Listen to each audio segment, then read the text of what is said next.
Praise God. Yeah. Now I'm actually very informal in my teaching. Ya, pagi hari ini saudara, saya sangat memberikan informatif gitu saudara. I mean informal, very casual. Oh sorry, informal. That's okay.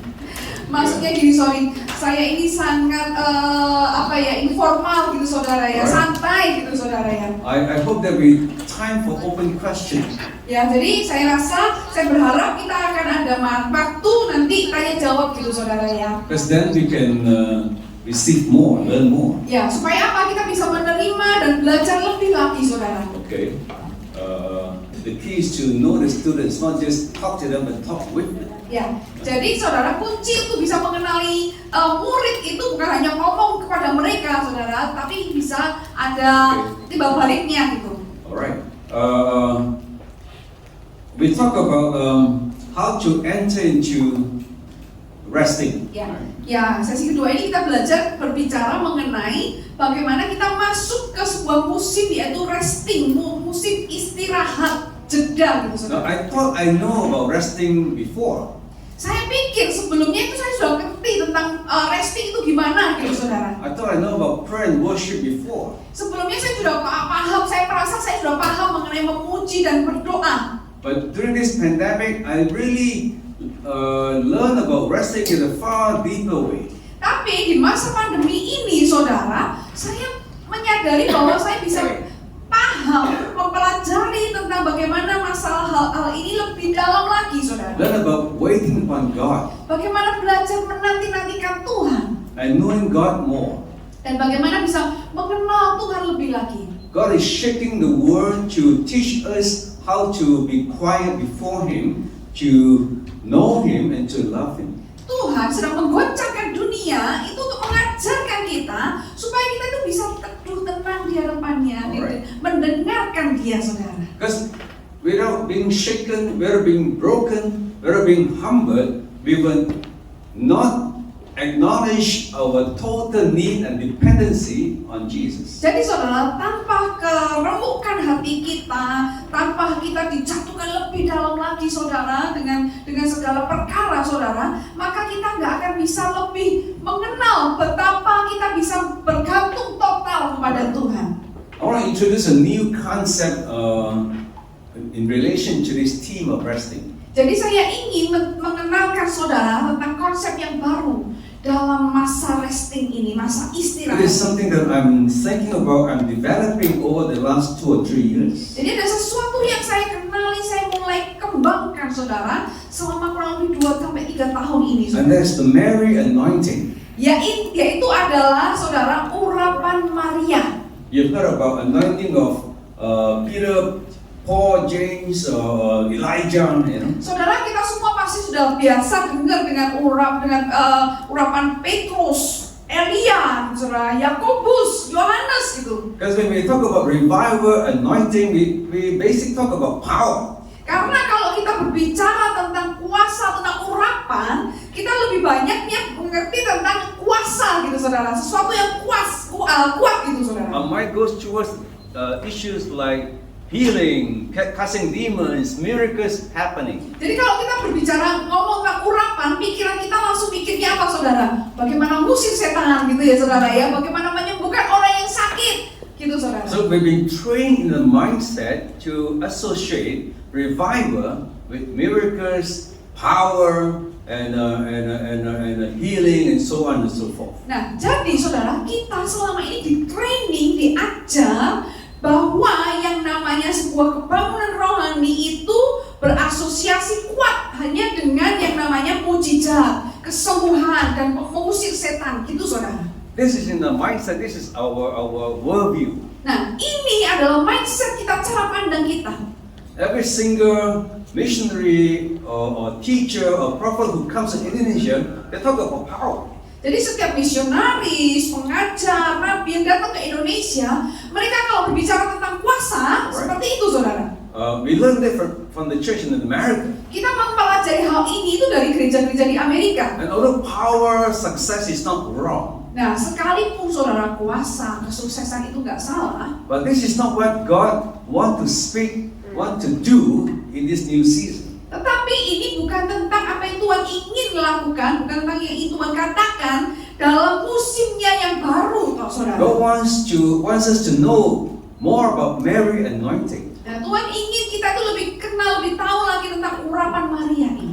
Now, I don't have to tell you the story about Mary and Martha. You know that story already. Ya, saudara, saya nggak perlu cerita lagi tentang kisahnya Maria dan Marta, saudara ya. Saudara pasti sudah hafal semuanya. You can read that in Luke chapter 10, verse 38 to 42. Ya, saudara bisa dibaca di Lukas 10 ayat yang ke-8, verse Luke 10, yes, 38 to 38. 42. Ayat yang ke-8, 38 sampai 42, saudara. The story about Martha and Mary is the best example of the Christian importance to rest in God. Nah, saudara, kisah tentang bagaimana Maria dan Marta itu adalah teladan yang paling terbaik, saudara. Bagaimana orang Kristen itu bisa beristirahat di dalam Tuhan, saudara ya. Resting means being quiet. Istirahat itu artinya gini, saudara. Teduh, tenang gitu, saudara. Tenang. Resting di dalam means soaking the presence of God. Istirahat itu artinya sedang menyerap gitu, saudara ya. Hadiratnya Really Tuhan. worshiping from our heart. Jadi benar-benar menyembah Tuhan dari hati kita. Connecting with God. Connecting with God. Terkoneksi dengan Tuhan. Intimacy with Jesus. Mengalami keintiman bersama Yesus. Right. Not connecting with the music. Jadi bukan terkoneksi dengan musik, Not connecting with the crowds, the system, the emotional energy of the church. ya, bukan terkoneksi dengan kerumunan, energi dari gereja, keramaian dari gereja, saudara. Not even connecting with the power and the anointing. Bukan juga terkoneksi dengan kuasa dan juga urapan. Let me try to define a great mistake in the church for a long time. Nah, saudara, saya ingin definisikan ulang, saudara ya, hal yang luar biasa yang di masa lalu gitu, saudara. We are taught to believe that when we move in power and anointing and begin to work miracles, we are close to God. Jadi kita ini zaman dulu, saudara ya, kita sejak dari dulu gitu, saudara, diajarkan kalau kita itu punya kuasa, kita lakukan mujizat, ada kegerakan yang luar biasa, itu artinya kita dekat dengan Tuhan. So a man with anointing must be a man that knows Jesus, very close to Jesus, and they love Jesus very much. Jadi saudara, orang yang menerima urapan, pastilah orang yang begitu mengasihi Tuhan, mengenal Tuhan, begitu dekat dengan Tuhan. That is not necessarily true. Jadi itu sebetulnya nggak terlalu benar gitu, saudara ya. Because you can love the anointing, love the ministry, love the ministry culture of the church. Karena apa, saudara? Kita mungkin bisa mengasihi, ada urapannya, ada mujizatnya, saudara, dan dari kebudayaan gerejanya. Without really loving God, really having a connection with God. Dengan tanpa benar-benar mengasihi Tuhan, dengan tanpa benar-benar terkoneksi dengan Tuhan. Now this is a little bit deep, so please listen to me carefully. Ya, jadi saudara, pengajaran ini begitu dalam, saudara, begitu. Jadi saya harapkan bisa benar-benar konsentrasi nangkep ini, saudara. Now what is the anointing? Nah, ini saudara, apa sih urapan Alright. yang sesungguhnya itu? Anointing, one way to look at it is that it is like rain. Nah, urapan itu kalau kita bisa kasih sampel itu, contoh itu adalah seperti kayak hujan gitu, saudara. Rain falls on everybody, the good and bad, rich or poor, righteous or evil. Nah, hujan itu turun menghujani atau membasahi semua orang, saudara. Entah orang yang baik atau orang yang jahat, ya, orang yang cinta Tuhan atau enggak, orang yang semuanya pokoknya kena hujan. Rain is an expression of God's grace, God's mercy, God's provision upon the people. Jadi hujan itu adalah seperti kasih karunia Tuhan, anugerah Tuhan yang tercurah untuk semua orang, belas kasihan Tuhan tercurah untuk semua In orang. the Bible, the Holy Spirit, one of his concept is like rain. Nah, saudara, di dalam Alkitab, konsep tentang Roh Kudus itu adalah seperti hujan. So when the anointing comes, everyone is blessed. Jadi artinya gini, saudara, pada saat urapan itu ada, semua orang diberkati. When you go to a place full of anointing, Di mana saat saudara pergi ke satu tempat yang penuh dengan urapan Tuhan, and you connect with that anointing, dan saudara terkoneksi dengan urapan itu, you can be healed. saudara bisa disembuhkan. Demons can run away from you. Iblis bisa lari dari diri saudara. You can be very happy. Dan saudara bisa sangat bahagia. But it is not your anointing. Tetapi saudara, itu The anointing was brought by another man of God, true man of God. Jadi urapan itu dibawa oleh hamba Tuhan melalui hamba Tuhan yang lain, saudara. Alright? And his anointing spill over to you and bless you. Jadi urapan hamba Tuhan ini tercurah gitu, saudara, dan itu memberkati saudara. And you benefit from the anointing. Dan saudara mendapatkan keuntungan dari urapan tersebut. Alright? But when you leave the place of anointing, Tapi saat saudara meninggalkan tempat yang ada urapannya tadi itu, you become like your old person. saudara jadi seperti kayak diri saudara yang lama lagi gitu, saudara. Alright? So in the place of anointing, you're very godly, you're very happy, you connect with God, you repent of your sins. Ya, jadi paham saudara ya. Jadi kalau saudara ada masuk ke satu tempat yang penuh dengan urapan, saudara benar sukacita, saudara menerima, saudara bertobat, saudara benar-benar mengalami yang namanya sukacita dari Tuhan gitu, saudara. Wow, you're energized by the anointing of Dan someone else. saudara itu kayak dikasih kekuatan yang baru oleh karena urapannya orang lain gitu, saudara. It's like the crowds saw Jesus coming to Jerusalem on a donkey.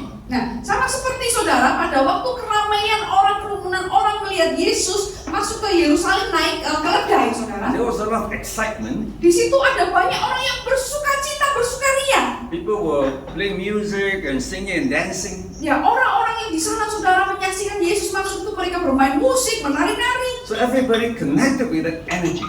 Nah, semua orang terkoneksi dengan energinya ini, saudara. You can say that energy comes from Jesus' anointing. Nah, saudara, kita bisa katakan bahwa energi itu, urapan itu datangnya berasal dari urapannya Yesus. So the crowd say, "Oh, Hosanna, Hosanna to the King, Son of David." Jadi mereka bisa, kerumunan orang orang banyak itu ngomong Hosanna, Hosanna bagi Raja Daud, bagi Raja But later the Yesus. same people condemn Jesus. Tapi saudara, orang yang sama itu juga orang yang menghakimi Yesus. The same people will say, "Crucify him, crucify him." Orang yang sama itu ngomongnya gini, saudara, salibkan dia, salibkan dia. So under the anointing, they change the behavior. Nah, saudara, perhatikan ini, di bawah urapan, sikap mereka mengalami perubahan. Alright? But they are not really changed inside. Tetapi mereka nggak benar-benar berubahnya dari dalam gitu, saudara. Listen, the anointing, the power doesn't save people. Perhatikan ini, urapan, kuasa itu nggak menyelamatkan orang. It can heal a sickness. Memang bisa menyembuhkan orang yang sakit, It can bless a business. bisa memberkati bisnis, It can even, do many miracles. mungkin bisa melakukan banyak mujizat. But you're not safe. Tetapi saudara nggak selamat gitu, saudara. Think about it for a moment. Nah, coba Because it's a big deal, right? renungkan ini sekejap, saudara, sebentar. The anointing Karena ini doesn't sangat save dalam. someone, doesn't make him a godly person, a follower of Jesus Christ. Karena urapan itu nggak menyelamatkan orang, nggak membuat orang itu menjadi orang yang kudus dan bisa mengikut Yesus. To be saved, it requires a deeper work. Tapi saudara, ini untuk menerima ini dibutuhkan suatu pekerjaan yang sangat dalam. There must be repentance. Karena Repentance. apa, saudara? Mereka, orang-orang itu harus melakukan yang namanya pertobatan. There must be connection with God. Mereka harus punya koneksi bersama dengan Tuhan. So relationship with Jesus brings salvation, save us. Jadi saudara, hubungan bersama Tuhan, relasi dengan Tuhan itu membawa keselamatan. Not power, not anointing. Bukan kuasa, bukan urapannya, saudara.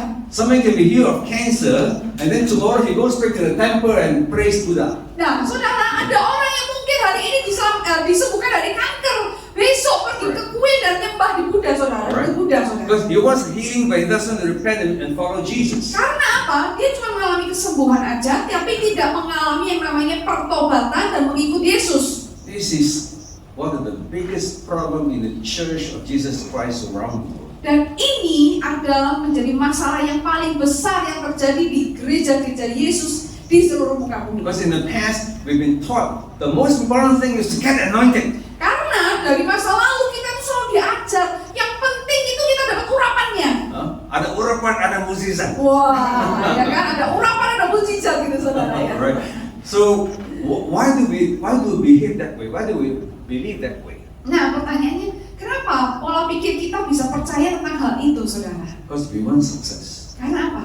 Karena keinginan kita itu kan kepinginnya menjadi orang yang sukses. The church is driven by success mentality. Gereja itu didorong dari keinginan, mentalitas get success, we chase after the anointing. Nah, oleh karena itu saudara, supaya sukses di dalam gereja atau apapun, kita mintanya, kita kejarnya yang namanya urapan. We want to chase demons, heal the sick. Kita pengennya apa saudara? Usir setan, menyembuhkan orang yang sakit. We think wrongly, if we can raise the dead, oh, everyone will follow us. Pikiran kita salah saudara. Kita pikir kalau kita bisa membangkitkan orang yang mati, wah semua orang akan ikuti kita. So this is a wrong foundation to build a church. Nah ini saudara, fondasi yang salah dalam membangun gereja. But the need, the success concept, success worldview controls us. Nah, tapi ini saudara, keinginan untuk menjadi sukses, pola pikir sukses ini saudara, itu yang mengendalikan hidup kita, sikap kita. So the church thinks like worldly people. Jadi akhirnya saudara, gereja berpikir dengan cara pandang, cara pikir duniawi. Because the world wants success. Karena di dunia inginnya apa saudara? Kesuksesan. So we lose our effectiveness, we lose the being salt and light power. Akhirnya kita kehilangan efektivitas kita, bahwa kita harusnya menjadi garam dan terang dunia. So your church may be full of miracles. Jadi mungkin gereja itu penuh dengan mujizat. It may be the biggest church in the city. Mungkin juga gereja itu menjadi gereja yang terbesar di kota. But because the foundation of the church is not in Jesus but in success, one day it will fall. Tapi karena fondasi dasar gereja itu bukannya berdasarkan kepada Yesus, tetapi dasarnya mentalitasnya adalah kesuksesan, maka gereja yang seperti itu suatu hari pasti akan jatuh. And God is shaping the church. Dan Tuhan itu saat ini sedang menggoncangkan gerejanya. Bring us back into a simple relationship with Jesus. Membawa kembali gereja-gereja itu masuk ke dalam relasi yang sederhana bersama Yesus sendiri. To restore the cinta pertama. Ya. Jadi Tuhan itu First ingin love. memulihkan cinta mula-mula di dalam gereja. Because throughout the Bible, knowledge of God, intimacy with God, releases the greatest anointing, the greatest blessing and power. Jadi saudara, karena apa saudara? Kalau kita baca di Alkitab saudara, hubungan keintiman kita bersama Tuhan, itulah yang melepaskan urapan, melepaskan hal yang besar dari Tuhan dalam hidup kita. The greatest power comes from loving Jesus. Kuasa terbesar itu berasal dari apa saudara? Mengasihi Yesus. No, it doesn't come from receiving a prophecy or receiving a powerful evangelist. No. Jadi bukan menerima nubuatan yang besar, penginjilan yang luar biasa, bukan seperti itu saudara. Daniel 11:32 says, Daniel 11 ayat yang ke-32 berkata demikian.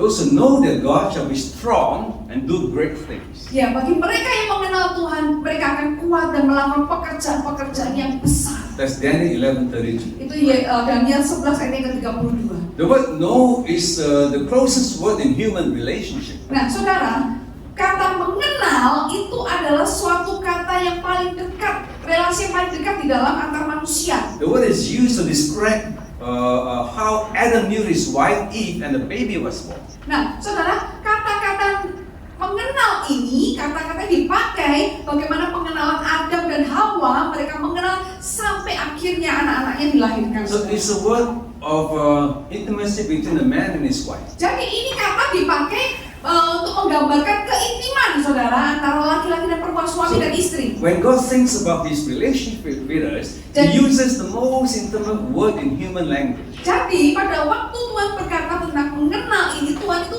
memakai kata-kata yang paling intim di antara manusia. That shows how much He loves us, how much He wants to be united with us in the Spirit.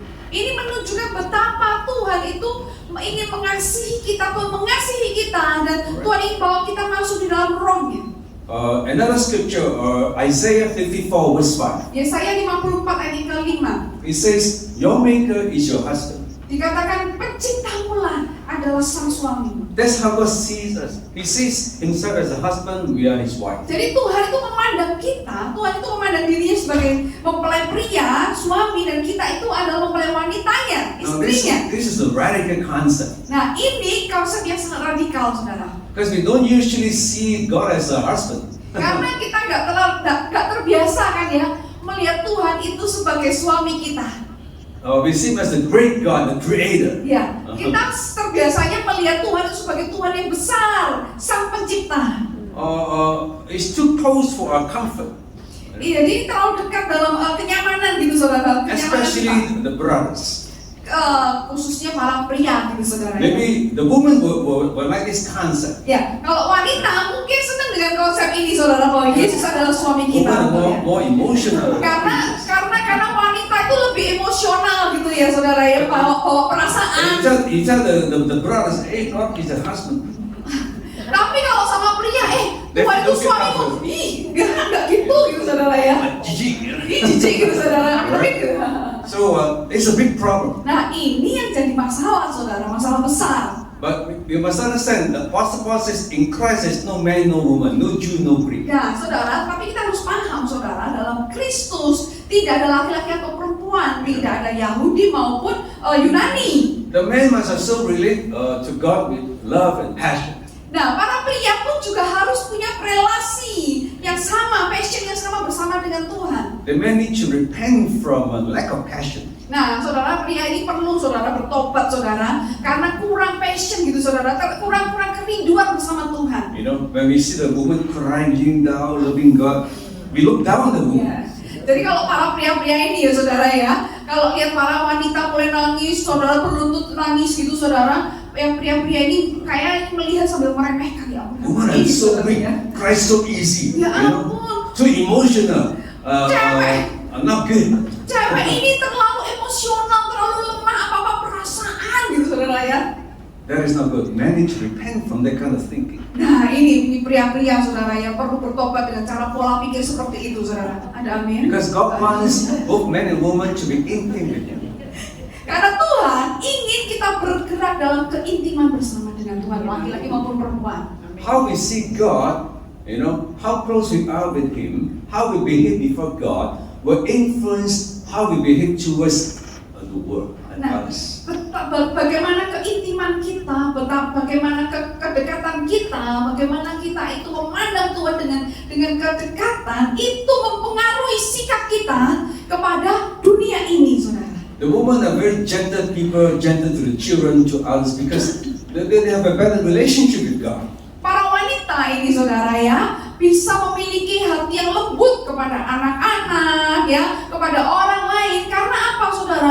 Para wanita itu punya hubungan yang baik bersama Tuhan. When a man becomes too gentle and too close, too lembe, you know, people think he's something wrong with him. Tapi saudara, bayangkan kalau pria mulai yang jadi orang yang lemah lembut gitu saudara, yang lembek gitu katanya saudara, orang akan ngasih judgment, pemikiran, wah ini aneh ini And saudara. men behave like that. Man is so hard because men really don't enjoy intimacy with Jesus. Karena pria itu susah saudara jadi orang yang kayak lemah lembut, penyayang gitu saudara ya. Karena apa saudara?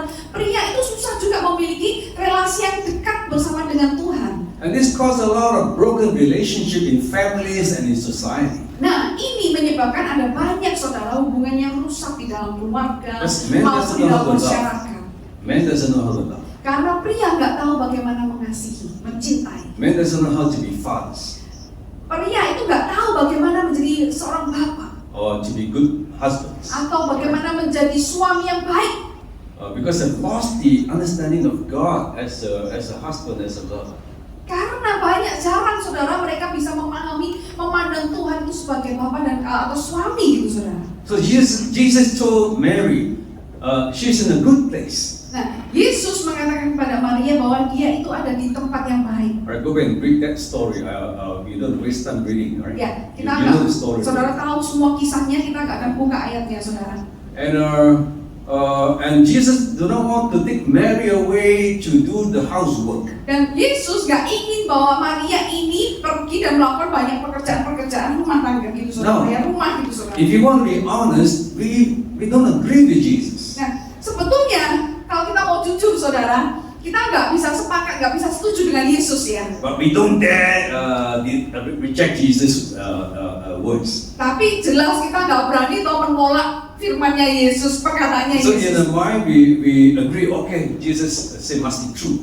Ya, saya dalam pikiran kita akhirnya kita ngomong ya pasti Yesus itu pasti bener lah selalu bener. But in our behavior, we don't do it. We don't believe. Tapi saudara, tapi berlawanan dengan sikap kita. Kalau dalam sikap kita nggak setuju dengan perkataannya Yesus gitu In saudara. our behavior in our life, we like Martha more than Mary. Ya, karena apa? Dalam sikap hidup kita di dunia sesungguhnya saudara kita lebih suka Marta kan daripada Maria saudara. Martha Rajin serve the gitu food, kan. prepare the food, prepare the place, clean the house. Oh, Martha is good. Jadi Marta kan siapkan semuanya, siapkan makanan, bersihkan rumah, dia kerjakan semuanya. Kita senang dengan Marta saudara. We don't like Mary. Kita nggak suka dengan Maria saudara. Diam, aneh. Aneh-aneh. And we think she's tidak guna. Ya, kita pikir Maria ini kayak orang nggak kurang berguna gitu saudara, cuma diem aja gitu ya saudara. Strange personality, we don't really like, we don't really connect with Iya, Mary. dia nih personalitinya swing gitu saudara, nggak suka kita koneksi dengan cewek orang kayak gitu saudara. When everyone's so busy doing the housework, Mary wastes time just sitting there listening to Jesus. Nah, pada saat semuanya sibuk dengan pekerjaan, Maria cuma duduk-duduk aja biasa cuma dengerin Yesus gitu. So we don't understand Mary. Kita nggak memahami Maria. But Jesus said Mary is in a better place compared to Martha. Tapi Yesus berkata, Maria memilih bagian yang terbaik dibandingkan Marta, saudara. Why?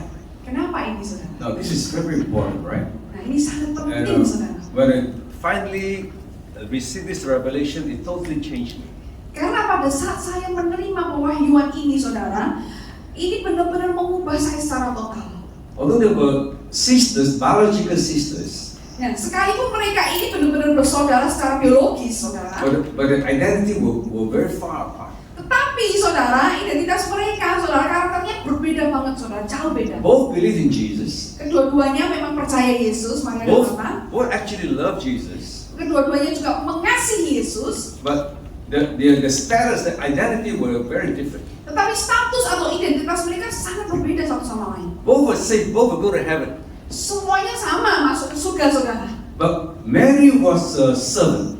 Tetapi Maria itu seorang hamba. Martha was a lover.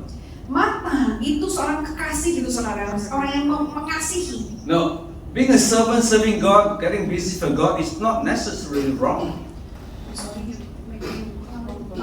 Martha. Balik ya, saudara ya. Saya ulang ya, berarti Marta itu memiliki hati pelayan. Kalau Maria seorang yang mengasihi, kembali dari saudara ya, oke? Serving God and getting busy for God is not wrong. Saudara, melayani Tuhan, sibuk dalam Tuhan itu nggak salah, saudara. When you serve God, God will bless you. Ya, karena saat saudara melayani Tuhan, Tuhan akan memberkati saudara. And Jesus didn't criticize Mary for working. Martha, sorry. Yesus, Always get confused. That's okay. Yesus itu nggak kritik pekerjaannya Marta gitu, saudara ya. In fact, he empathized with Martha. Bahkan saudara, dia senang dengan pekerjaannya Marta gitu, saudara. You can tell by how he called Martha. Nah, ini bisa kita lihat bagaimana Tuhan Yesus memanggil Marta. He said, Martha, Martha. Selalu dikatakan Marta gitu, saudara ya. He wasn't angry with Martha. Dia nggak marah sama Marta juga, In fact, Yesus. he sympathized with her tiredness and busyness. Tetapi Yesus itu bersimpati dengan kesibukan yang dilakukan oleh Marta. He just said that compared to Mary, it's better to wait upon God, to love God, rather than to get busy for God. Tetapi yang dia katakan ya, dibandingkan dengan Maria, lebih baik dia itu mendengarkan, duduk dan mendengarkan aku daripada kamu sibuk melakukan pekerjaan-pekerjaanmu itu. It's better to be a lover rather than be a servant. Ya, lebih baik menjadi kekasih daripada seorang hamba atau pelayan. Now, what's the character of a servant? Apa sih karakter seorang hamba atau pelayan? Number one, a servant work very hard. Pelayan adalah apa, saudara? Kerja keras. His identity, his worth comes from his work. Saudara, identitasnya itu dikenali dari pekerjaannya. When the boss sees how clever, how good, how hardworking he works, the boss bless him. Jadi kalau bosnya lihat, waduh, ini anak buahnya ini begitu pintar, kerja keras, pekerjaannya bagus, dia senang, saudara. And the church is full of servants. Nah, gereja itu penuh dengan pelayan. Everyone who come to the church, they're doing something for God. Karena semua orang yang masuk ke gereja, mereka mau melakukan sesuatu untuk Tuhan. whether you are praying or giving a tithe or ushering or greeting people, if you don't do anything, sit there all the time, the pastor won't be happy. Nah, saudara, mereka masuk ke gereja melayani macam-macam, saudara, jadi usher, berdoa, terus penyambut tamu, penerima tamu, dan semuanya, saudara. Kalau saudara duduk di gereja nggak melakukan apa-apa, nanti Pak Pendetanya nggak senang loh sama kamu gitu, saudara, ya kan? Pastor, why are you so lazy? Go and preach the gospel. Nah, Don't stand for God. jadi kebalaskan biasanya gini, kok kamu malas banget sih? Kenapa? Ayo pergi sana pelayanan sana, kabarkan Injil gitu, saudara. So we are servants. Nah, kita kebanyakan, saudara, di posisi ini pelayan gitu, saudara, ya. Alright? So when we think about relationship with God, we think in terms of doing things for God. Jadi kalau kita berpikir tentang mengasihi Tuhan, pikiran kita langsung, artinya adalah sama dengan melakukan atau melayani dalam pekerjaan Tuhan. Get busy for God. Pokoknya sibuk dalam Tuhan. Must attend all the meetings. Kita harus hadir semua pertemuan. You must pray, you must search, you must give your money. Kita harus berdoa, melayani dan beri semua uang. And the second thing about servants, Hal yang kedua mengenai pelayan, servants always ask God for things. pelayan itu selalu yang dilakukan adalah minta kepada Tuhan segala sesuatu. So in the factory, in the office, when the employees see the boss coming, he will ask many things from the boss. Ya, jadi kalau di dalam perusahaan, pabrik itu, saudara, kalau ada karyawan ketemu sama bosnya, pasti ketemu untuk minta sesuatu gitu, saudara, ya. Boss, we work so hard, we work so long hours, give us overtime, give us more pay.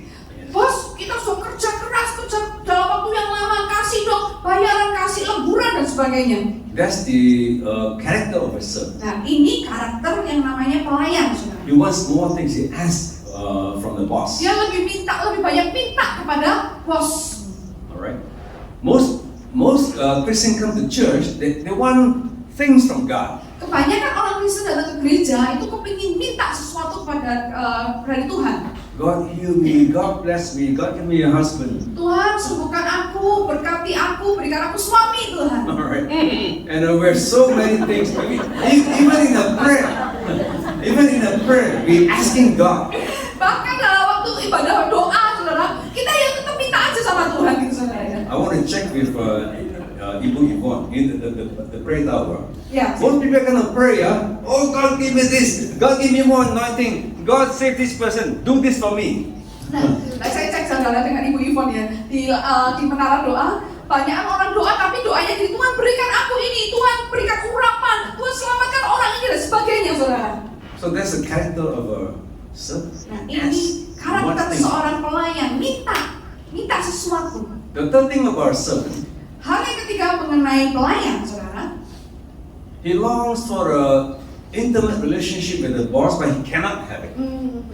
Karakter yang ketiga adalah seorang pelayan itu kepingin memiliki kedekatan dengan bos. Tapi nggak bisa dekat, kan? The boss can reward him with money and holiday and bonus. But the boss doesn't want a close relationship with him. Ya, kalau seorang pelayan dengan bos itu mungkin bisa kasih uang untuk bonus, liburan dan semuanya. Tapi bos nggak mungkin mau dekat dengan pelayan atau bawahan. Usually that doesn't happen. Karena biasanya hal itu nggak terjadi, hubungan antara bos dan pimpinan dan bawahan nggak akan terjadi seperti itu, saudara, ya kan? Most Christians behave like a servant. Kebanyakan orang Kristen bersikap seperti pelayan, hamba. That was Martha.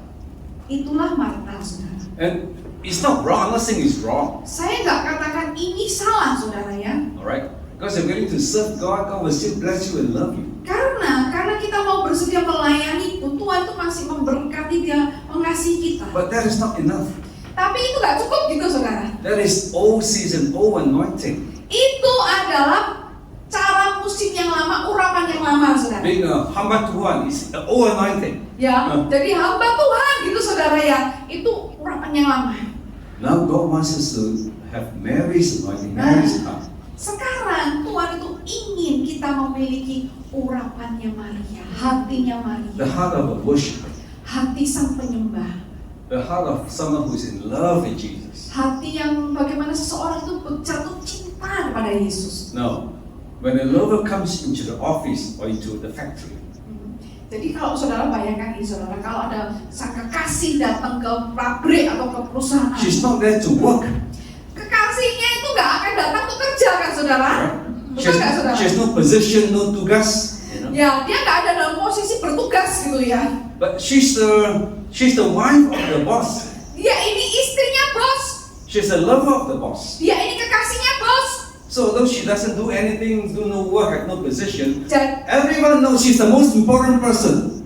sekalipun dia nggak punya posisi dalam pekerjaan, dia nggak melakukan pekerjaan, tapi semua orang pasti tahu bahwa dia ini adalah orang yang paling penting. Because she's someone who is loved by the boss. Karena dialah yang dicintai oleh bosnya. And second thing about the lover, Nah, hal yang kedua tentang kekasih, she doesn't ask anything. dia nggak minta apapun saudara. Because she already have everything. Karena apa saudara? Sudah punya semuanya. Alright? Amin. Her identity, her status is that the boss loves her so much. The boss has already married her. The boss said, everything I have is yours. You're my wife, you're my lover. Nah, saudara, identitasnya adalah dia sudah nggak perlu minta lagi. Karena apa? Bosnya itu sudah menikahi dia, dan dia berkata, bosnya berkata, aku ini milikku, sudah adalah milikku semuanya. And the Bible says, God already given us everything. Firman Tuhan berkata bahwa Tuhan sudah memberikan kita segalanya. He already healed us 2,000 years ago on the cross of Calvary. Sudah menyembuhkan kita, saudara, 2000 tahun yang lalu di kayu salib di He atas died for our Kalvari. sin. He died for our sickness. He died for our poverty. Dia sudah mati untuk sakit penyakit kita, dia sudah mati untuk dosa kita, sudah mati untuk kemiskinan kita. And God's original purpose is not for us to serve Him, but for us to love Him. Dan saudara, tujuan originalnya Tuhan adalah bukan untuk kita melayani dia, tetapi untuk mengasihi dia. And the third thing about the lover, Nah, hal yang ketiga mengenai seorang kekasih adalah she has a very natural connection and intimacy and love for the boss. dia punya sebuah koneksi keintiman yang natural, yang alami gitu saudara, bersama dengan sang tuannya. She doesn't fight like the servant to get close to the boss. She's already close to the boss. Jadi nggak seperti pelayan tadi saudara harus berjuang supaya dekat sama bosnya. Nggak usah ngoyo gitu saudara, karena memang sudah dekat dengan bosnya. So there's a difference between a servant and a lover. Nah, inilah perbedaan antara pelayan dan kekasih. The servant does everything, Pelayan lakukan semuanya, but the lover doesn't do anything. tetapi sang kekasih nggak perlu melakukan semuanya. And yet she's blessed by the boss. Tetapi dia diberkati oleh bosnya. When you love God, Saat engkau mengasihi Tuhan, you don't do anything, saudara nggak perlu kerjakan semuanya although you don't ask for anything, atau minta semuanya, but God gives you everything. tapi Tuhan memberikan kepada saudara semuanya. Because when you love God, Karena saat engkau mengasihi Tuhan, God become the most happy person in the whole universe. saudara-saudara menjadi orang yang paling bahagia di muka bumi ini. Sometimes I think God is the loneliest person in the whole universe. Saya pikir Tuhan itu menjadi orang yang paling kesepian di muka bumi ini. Because God has many followers, Karena apa saudara? Tuhan itu memiliki banyak pengikut. many people willing to serve God. Banyak orang mau melayani Tuhan. Although God care for them and bless them because they are serving Him. Ya, sekalipun Tuhan itu juga peduli, Tuhan juga memberkati mereka karena mereka mau melayani Tuhan. But no one actually understand the heart of God. Tetapi nggak ada semuanya yang paham hatinya Tuhan. No one can enjoy fellowship with God. Jadi nggak ada yang mau menikmati fellowship bersama dengan Tuhan. No one understand that, hey, God is saying, your service is second. I want your time, I want your love, I want your heart, I want to be your lover. Jadi tuh, nggak ada yang paham gini saudara, bahwa Tuhan tuh kepingin, pelayananmu itu nanti dulu. Aku itu ingin menghabiskan waktu bersama engkau. Aku ingin hatimu, aku ingin perhatianmu gitu saudara. But we're stuck as servants.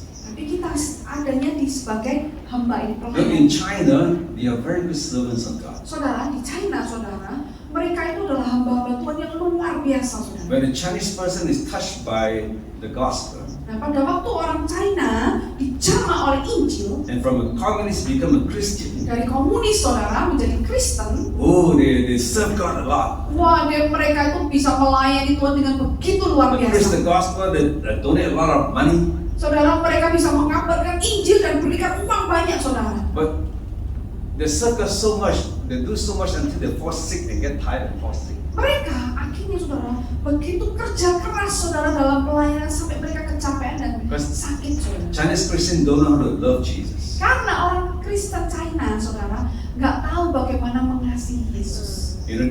I have a partner, a Hong Kong, one of my workers in Wenzhou. Ya, saya punya seorang partner, saudara, pekerja itu di Wenzhou, saudara. Wenzhou is the Christian center of China, Nah, kota Wenzhou itu adalah pusatnya the most Kristen. Christian, the Jerusalem of Saudara, China, Yerusalemnya China itu di Wenzhou ini, on saudara. the east coast of China, Di bagian sisi timur Cina, saudara. near Fujian. Dekat dengan Fujian. Most Java Chinese are from Fujian. Nah, orang Chinese Jawa itu kebanyakan dari Fujian, Alright. saudara ya.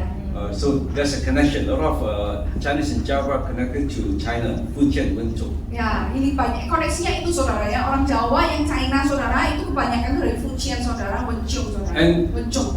There's a prophet in Wenzhou. Nah, di situ ada seorang nabi, saudara. Because of anointing, everybody comes for her to ask for prayer and healing. Karena urapannya, saudara, banyak orang di kota Wenzhou ini datang kepada ibu ini minta didoakan, saudara. And she cannot say no. Jadi wanita ini nggak bisa katakan tidak, gitu, nggak bisa Day nolak. and night, for many years, people will knock at the door. Saudara, pagi malam, saudara, selama bertahun-tahun orang-orang itu banyak yang gedok-gedok pintunya, saudara, antri gitu, saudara. She serve until she falls sick. Ya, jadi dia doain, dia layani sampai dia akhirnya jatuh sakit. And when she came to our school in China, she was totally transformed and healed. Nah, pada waktu dia datang ke sekolah kami di China, saudara, dia secara total mengalami transformasi, perubahan. Because we teach about relationship, we teach about intimacy. Karena apa yang kita ajarkan adalah hubungan, keintiman bersama dengan Now, Tuhan. a lot of people may ask, Banyak orang itu akan bertanya, saudara, mungkin bertanya seperti ini. if everyone become married, who will be martyred to do all the work?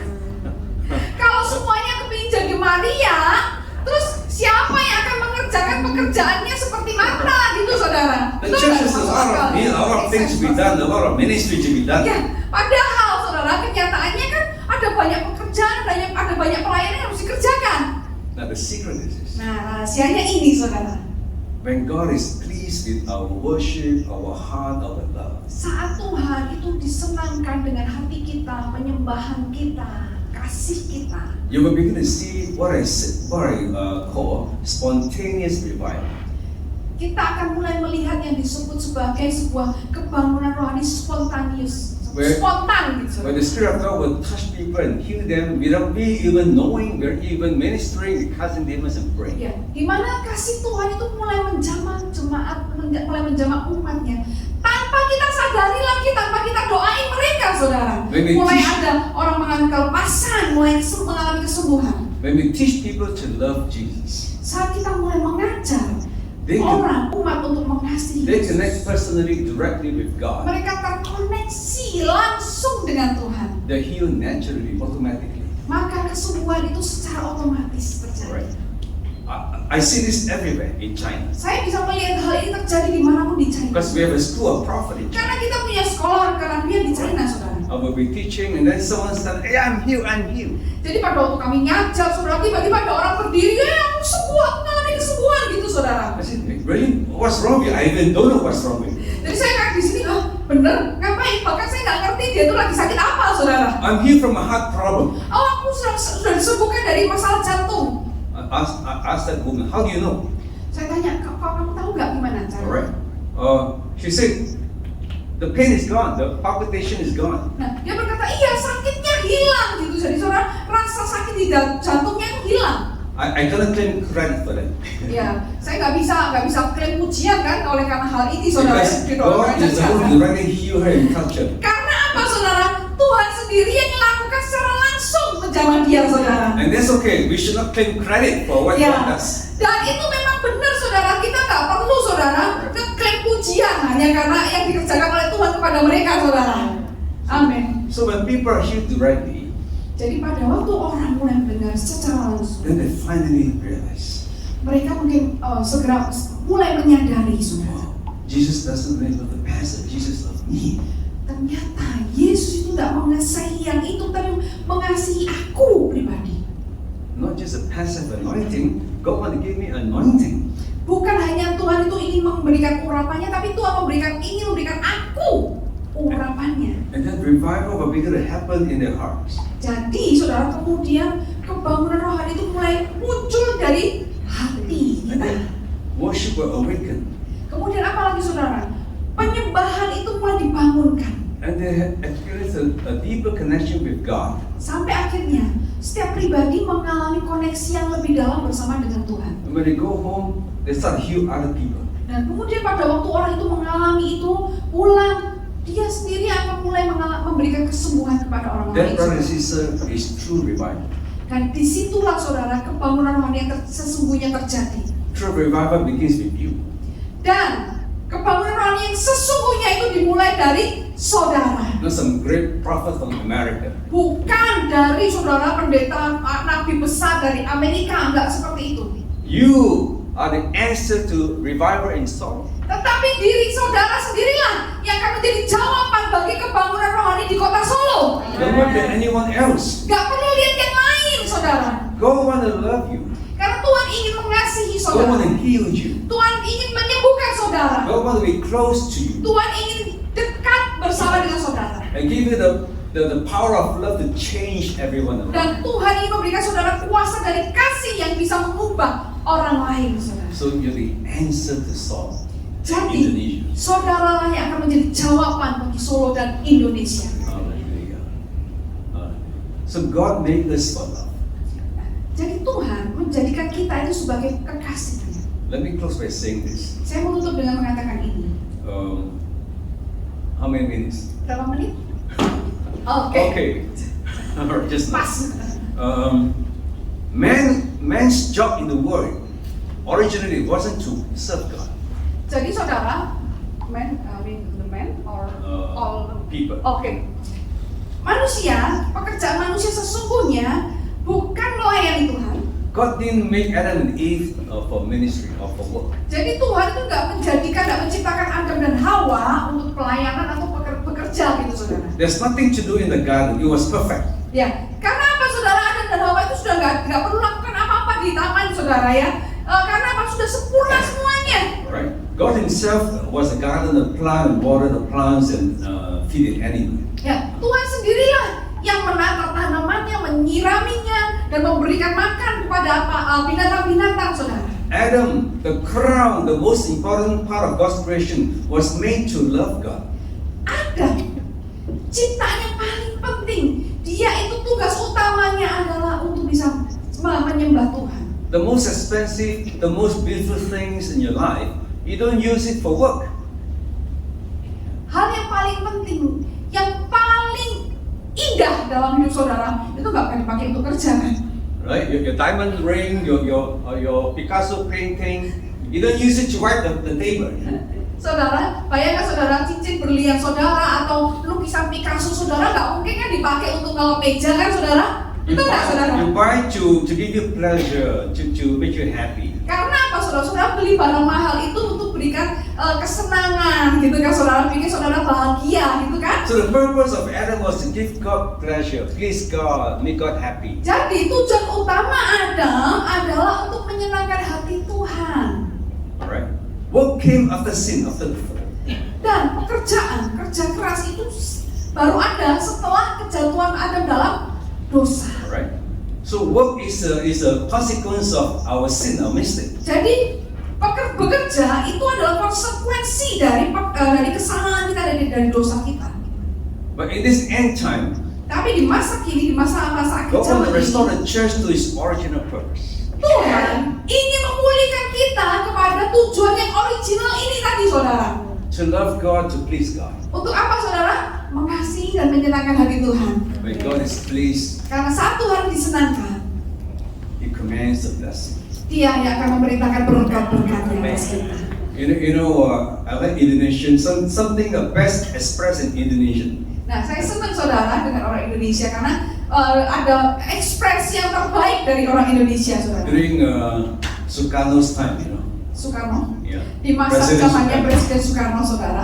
Everyone want to please Sukarno. Ya, semua orang saudara senang dengan Soekarno. Asalkan Pak Sukarno senang. Ya, pokoknya Kita senang yang semua menyenangkan hati Pak Soekarno, asal Pak Soekarno senang gitu, saudara ya. Then He will bless it, be nice to. Nah, kalau Pak Soekarno yang senang, dia akan memberkati kita gitu, saudara ya. So our job is to please God. Nah, sama saudara, tugas kita itu adalah menyenangkan hati When God Tuhan. is pleased, He will bless us. Saat Tuhan disenangkan, Dia akan memberkati kita. Amen. Amin. And ministry service must come from that love, that intimacy. Pelayanan, saudara, pekerjaan pelayanan kita harusnya lahir dari hati yang mengasihi itu. All other work, God is not responsible. Saudara, pekerjaan-pekerjaan yang lain itu bukan tanggung jawabnya Tuhan, gitu, saudara. But when God sees the heart of love, Tetapi kalau Tuhan melihat hati yang mengasihi ini, He will just bless us. maka Dia akan dengan langsung aja natural memberkati saudara. And revival will happen spontaneously. Dan saudara itu akan terbuka secara spontanitas, saudara. Alright. Finally, when Jesus comes back, Kemudian akhirnya nanti pada saat Yesus datang kembali, who is He coming for? Dia datang untuk siapa, saudara? Not the prophet, Dia datang bukan untuk nabi, not the great pastor, bukan untuk pendeta besar, not the rich man. bukan untuk orang kaya. He's coming for the bride. Dia datang untuk menjemput siapa, saudara? Mempelai. Revelations 21, Saudara, Wahyu 21. where the bride of Christ. Kita ini adalah mempelai Kristus. The bride is someone who is in love. Mempelai itu adalah seseorang yang jatuh cinta. So there's only one qualification to be the bride of Jesus. Jadi hanya ada satu kualifikasi untuk bisa menjadi mempelai To Kristus. get into heaven, Untuk bisa kita masuk ke surga. love God Yaitu apa, saudara? Mengasihi Tuhan. more than everything in your life. Lebih dari semua yang ada di dunia Live ini. with all your heart, your mind, your soul, love Saudara- Him more than the world, more than money. Saudara, berikan kasih hati saudara kepada Tuhan. Lebih daripada dunia, daripada uang saudara. More than your own pride. Bahkan lebih daripada kesombongan diri saudara, harga diri saudara If sendiri. you get this intimacy with God, Jika kita punya keintiman seperti ini bersama dengan you Tuhan, will experience Mary anointing. maka saudara akan mengalami yang disebut sebagai urapan Maria. God will give you the power to change people. Tuhan akan berikan kepada saudara kuasa untuk mengubah dunia. Because love is the greatest power in the universe. Karena kasih itu adalah kuasa yang terbesar di muka bumi ini. Not healing, not prophecy, not chasing demons. Bukan kesembuhan, bukan nubuatan, bukan juga usir setan. So don't chase after power to chase demons. Jadi jangan kejar kuasa hanya untuk mengusir setan, gitu saudara. Chase after God to love you, to please Him. Tapi kejarlah kepada Tuhan untuk bisa mengasihi, menyenangkan hati Tuhan. And finally God says, Dan akhirnya Tuhan berkata, oh, these people has learned to love me. wah, Tuhan bisa berkata, wah, orang ini benar-benar mencintai aku. Tuhan senang banget. Tuhan senang banget gini He's so saudara. happy to give you everything. Saking senangnya saudara, Tuhan dia berikan semuanya bagi saudara. Amin. This power can change Indonesia. Dan So change. kuasa ini bisa mengubah Solo maupun Indonesia. And the last session I talk about changing nation, changing the world. Nah, saudara, dan di sesi terakhir kita akan berbicara mengenai mengubah bangsa, mengubah dunia. But this session, let's finish by worshiping God. Nah, di sesi ini saudara, yuk kita akhiri dengan menyembah Tuhan. Let's be lovers of God, not just servants. Ya, mari kita menjadi kekasih-kekasihnya Tuhan. Bukan menjadi pelayan lagi. And through the COVID-19 pandemic, I learned to love God more. Nah, saudara, selama pandemi ini, saudara, saya belajar bagaimana mengasihi Tuhan lebih lagi. Okay, give me 3 minutes. I share personal testimony. 3 menit saya mau share kesaksian pribadi ini, saudara. In 2020, when the pandemic started, I turned 60 years old. Di tahun 2020, saudara, pada waktu mulainya pandemi, saya masuk usia 60. I don't know how that happened. Saya nggak tahu bagaimana itu terjadi. Because I never feel 60, I never feel old. Karena saya belum pernah merasakan umur 60, saya nggak pernah merasa tua gitu, saudara. I'm so full of energy. Saya penuh dengan energi waktu itu. I have dreams, I still want to change the world. Wah, saya punya mimpi, bagaimana saya bisa mengubah dunia. But I turned 60 years old. Tapi kemudian saya masuk umur 60, saudara. And then I had nothing to do. Whole world was locked down. Saudara, tapi masuk umur 60, nggak ada yang dikerjakan, seluruh dunia lockdown. And it was very hard for me. Dan ini sangat berat bagi saya. Because I'm a very proactive person. Karena saya ini orang yang proaktif banget gitu, saudara. I was the #1 martyr. Saya ini orang yang kayak Marta gitu, saudara. Because you pray. Karena saudara doa. And then after my 60th birthday, I developed a problem with my eye. Nah, lihat ini, saudara. Setelah ulang tahun umur 60, saudara, mulai ada masalah berkembang di mata saya, terjadi di mata I saya. never had serious health problems. Saya sebelumnya nggak pernah mengalami masalah-masalah kesehatan yang serius. But my eye vibrate very strangely.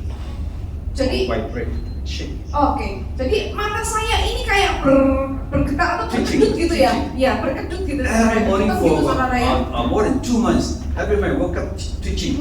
Jadi setiap bangun matanya langsung berkedut gitu, saudara. Kedut bahasa Indonesia apa sih? Berdenyut. Berdenyut kan? I cannot control. Ya, kedut itu. It's a nerve problem. Ya, jadi ini masalah syaraf gitu, saudara. Saya And I was very worried. Saya sangat khawatir tentang hal Hey ini. God, you can have my finger or my toe, but please don't take my eye. Tuhan, tolong Tuhan bisa ambil jari tanganku, jari jempolku, tapi jangan ambil mataku, saudara. And then I got to pray Saya nggak bisa berdoa. because God challenged me. Don't go to the doctor. You tell people to pray. Now you pray for yourself. Nah, saudara, Tuhan ngomong gini, jangan ke dokter. Kamu ngomongin orang untuk doa. Sekarang kamu gantian sendiri untuk doa untuk dirimu sendiri. It's easy to pray others, to teach others. It's very hard to teach yourself. Ya, Pray saudara, for yourself. memang paling gampang itu ngajarin orang lain, betul nggak saudara ya? Tapi kalau nyuruh diri sendiri, ngajarin diri sendiri paling susah, saudara. So I pray. Jadi saya berdoa, saudara. And one day I woke up, it was gone. Just naturally. Suatu hari saya bangun, saudara, tiba-tiba secara alami hilang begitu saja, saudara. And it never came back. Jadi nggak pernah lagi kedutek lagi, saudara. God gave me back my eye. Tuhan pulihkan kembali mata saya, saudara. So when I couldn't do anything, Jadi pada saat saya nggak bisa lakukan apapun, just think about God and get close and pray. God do a miracle. pikirkan tentang Tuhan aja, dekat aja dengan Tuhan. Tuhan sendiri akan kerjakan mujizatnya. I discover all over again God is my healer. Dan saya temukan lagi, oh iya, Tuhan memang penyembuhku. And it's so wonderful to just enjoy God. Dan sangat menyenangkan, saudara, hanya menikmati Tuhan saja. You got a song about loving God? Ada lagu, Hah? worship itu bisa bisa pilih satu pujian yang, Song that everybody know how to sing. iya, lebih dalam, Oh, look at that. lebih dalam. I sing in the Chinese. Yes.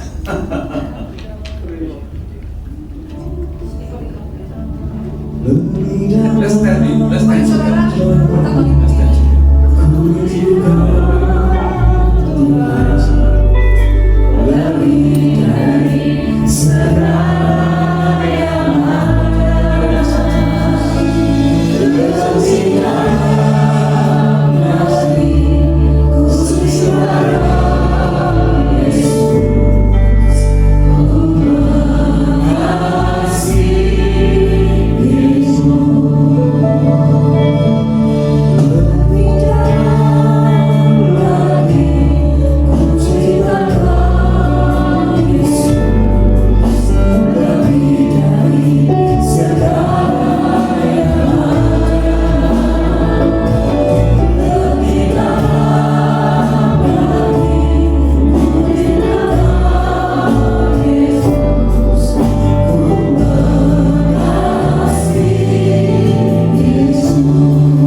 Father, we want to close this session by asking you to give us Mary anointing.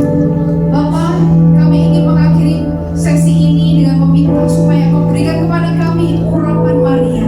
Anointing to love, not just to serve. Urapan untuk mengasihi, bukan hanya untuk melayani engkau. Anointing to be quiet, not to speak. Tidak untuk jadi orang yang tenang, tidak berbicara. Teach us a secret of doing nothing and yet seeing miracles happening. Ajari kami Tuhan untuk bisa berdiam diri, tetapi bisa melihat mujizat tetap terjadi. Teach us that when we stop working, God Himself shall work personally. Ajari kami supaya kami bisa mengerti bagaimana saat kami berhenti bekerja, kami engkau tetap bekerja dalam hidup kami. When we stop speaking, God will begin to speak more. Saat kami mulai berhenti untuk berbicara, engkau akan mulai untuk berbicara kepada kami. When we stop thinking, God will think for us. Saat kami mulai berhenti untuk berpikir, Tuhan sendiri akan berpikir untuk kami. Because God, we repent from thinking too much, for being too clever. Ya Tuhan, kami minta ampun, kami bertobat karena kami berpikir terlalu banyak, kami merasa terlalu pintar. So touch us in the deep place, Lord. Jamah kami di tempat kedalaman hati kami. In a place that no one has touched before. Jamah kami di tempat di mana belum pernah terjamah sebelumnya ya Tuhan. All the buried trauma, Semua hal-hal pikiran-pikiran yang terdahulu, all the pain in the soul that have buried a long time. semua rasa sakit yang terkubur di dalam jiwa kami dalam waktu yang lama. Lord, heal those secret things. Tuhan, sembuhkan Tuhan hal-hal perkara The deeper our foundation, the higher will be our anointing and blessing. Karena semakin dalam fondasi itu tertanam, maka kami akan mendapatkan urapan yang semakin tinggi. So give us a deep love for Jesus. Oleh karena itu berikan kami kasih yang dalam akan Yesus. Give us Mary's anointing. Berikan kepada kami urapan Maria.